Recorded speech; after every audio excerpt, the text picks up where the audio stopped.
जवळा मुरहार येथे भक्ताच्या घरी महाकाली देवीची भक्तिभावाने स्थापना। मुदखेड प्रतिनिधी सुरेश फुलारी।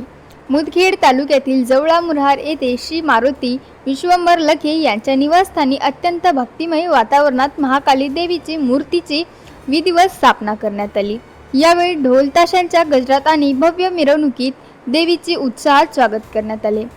संपूर्ण गावात भक्तिमय वातावरण निर्माण झाले होते। गावातील महिला, पुरुष, युवक आणि ज्येष्ठ नागरिक मोठ्या संख्येने या धार्मिक सोहळ्यात सहभागी झाले होते। स्थापनेनंतर देवीची विधिवत पूजा अर्चा व आरती करण्यात आली। त्यानंतर उपस्थित भाविकांसाठी महाप्रसादाचे आयोजन करण्यात आले। गावकऱ्यांनी श्रद्धा, भक्ती आणि उत्साहाने महाप्रसादाचा लाभ घेतला। श्री मारुती विश्वंभर लखे यांनी मनोभावाने आणि भक्तीच्या भावनेतून आपल्या राहत्या घरी महाकाली देवीची स्थापना करून समाजात धार्मिक ऐक्य, श्रद्धा आणि भक्तीचा संदेश दिला। या सोहळ्यामुळे संपूर्ण परिसर भक्तिसरात उन्हाळून गेला।